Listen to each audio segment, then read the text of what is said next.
Good morning, আমি টুম্বা। আমার নতুন একটি ব্লগে তোমাদের সবাইকে স্বাগত। আজকে সকালটা একটু স্পেশাল। তার কারণ হচ্ছে সকাল সকাল ঘুম থেকে উঠে রেডি হয়ে নিয়েছি, এখন বেরোবো। যাব হচ্ছে কলকাতায়, মানে বাড়িতে। তার বিশেষ একটা কারণ আছে, কারণটা খুব বেশি ভালো না, তবে আমার কাছে বাড়ি যাওয়া মানেই সেটাই আনন্দের। এখন ঘড়িতে টাইম হয়ে গেছে ওই 8:15 মতো। 8:30টার মধ্যে আমরা বেরিয়ে পড়বো। টোটোওয়ালা দাদাকে বলা আছে, সে চলে আসবে এখনই। তো ব্যাগপত্র সব রেডি। এখন আমরা দুগ্গা দুগ্গা বলে রওনা দিই। আমাদের ট্রেন হচ্ছে 9:30টার দিকে। এই যে দাদা চলেও এসেছে, আমরা বেরিয়েও পড়েছি। কিছুক্ষণের মধ্যেই হয়তো স্টেশনে পৌঁছেও যাব। ট্রেন হচ্ছে আমাদের 9:30টায়, তোমাদেরকে বললামই। তো বাড়ির থেকে যেহেতু খাবার দাবার তৈরি করে নিয়ে এসেছি, পাতা আনতে ভুলে গেছিলাম, তাই রাস্তা থেকে কিনে নিলাম। এই দেখো, আমরা এনজেপি স্টেশনে পৌঁছেও গেছি।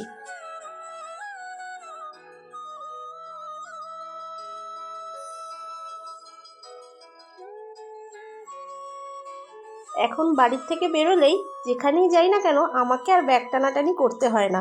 যেহেতু ময়ূক এখন অনেকটাই বড় হয়ে গেছে, ও আমাকে ব্যাগ টানতেই দেয় না। ময়ূক আর ওর বাবা দুজনে মিলেই সমস্ত লাগেজগুলো ক্যারি করে।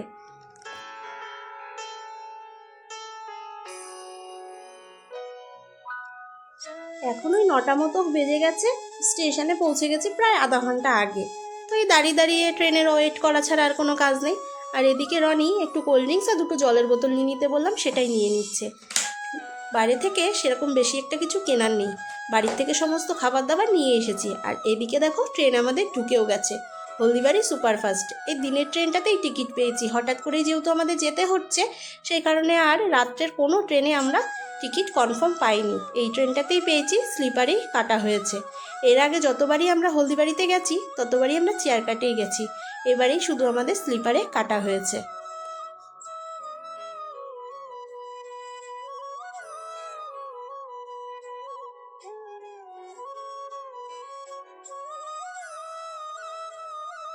ট্রেনটা আজকে রাইট টাইমেই ছিল। ট্রেনে উঠে যার যার সিটে বসে পড়েছি। আর এদিকে বাবা আর ছেলে দুজনে মিলে খেলার বিষয় নিয়ে আলোচনায় মত্ত। ট্রেন একদম তার নির্ধারিত টাইমে ছেড়ে দিয়েছে। চলো এবার ভগবানের নাম নিয়ে যাওয়া যাক। বাড়ি থেকে আমরা সেরকম কিছুই খেয়ে আসিনি। এই একটা ঠেকুয়ার প্যাকেট নিয়ে এসেছি। আর এদিকে ট্রেন থেকেই 3 জনের জন্য 3 কাপ চা নিয়ে নিলাম। এই সকালের টিফিনটা চা আর ঠেকুয়া দিয়েই হয়ে যাবে আমাদের।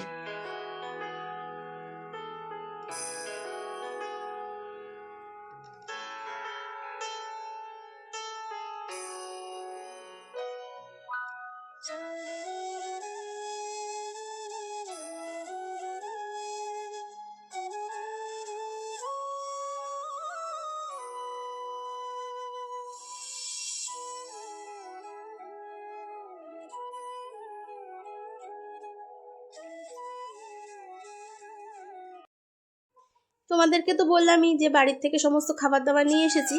তো এখন ওই 12টা কি 1টা মতো বাজে, সঠিকটা আমার মনে পড়ছে না। তো ভাবলাম খাবার দাবারটা কমপ্লিট করে নিই, যেহেতু অনেক সকালে রান্না, খাবারটা নষ্ট হয়ে যেতে পারে।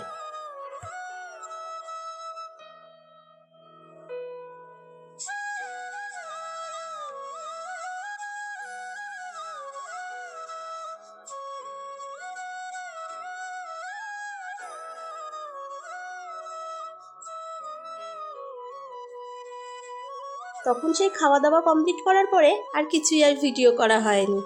ট্রেনের মধ্যে কী বার দেখাবো বলো। ওই তারপর থেকে শুয়ে বসে মোবাইল ঘেটেই টাইমটা কাটানো হলো। এখন সন্ধ্যা ওই 8টা মতো বাজে। ট্রেন ঢুকে গেছে কলকাতা স্টেশনে। একটু লেট করেছে ট্রেনটা, তবে যাই হোক, আজকে সফরটা ট্রেনের ভালোই ছিল।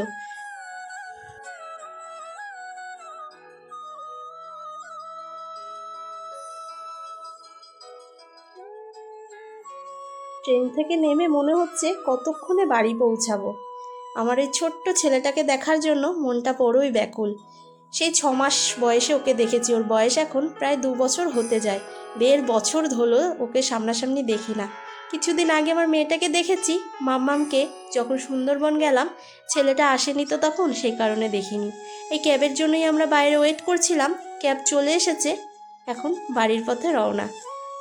শরীরটা বড্ড ক্লান্ত, তাই ক্যাবে উঠেই একটু চোখটা লেগে এসেছে। সেই ফাঁকে আমার ছেলে একটু ভিডিও করে নিয়েছে। তাহলে চলো, আজকের ভিডিওটা কেমন লাগলো অবশ্যই কিন্তু একটা কমেন্ট করে জানিও। বাকি কথা এর পরের ভিডিওতে বলবো যে কী কারণে আমি এই হঠাৎ করে কলকাতায় আসি।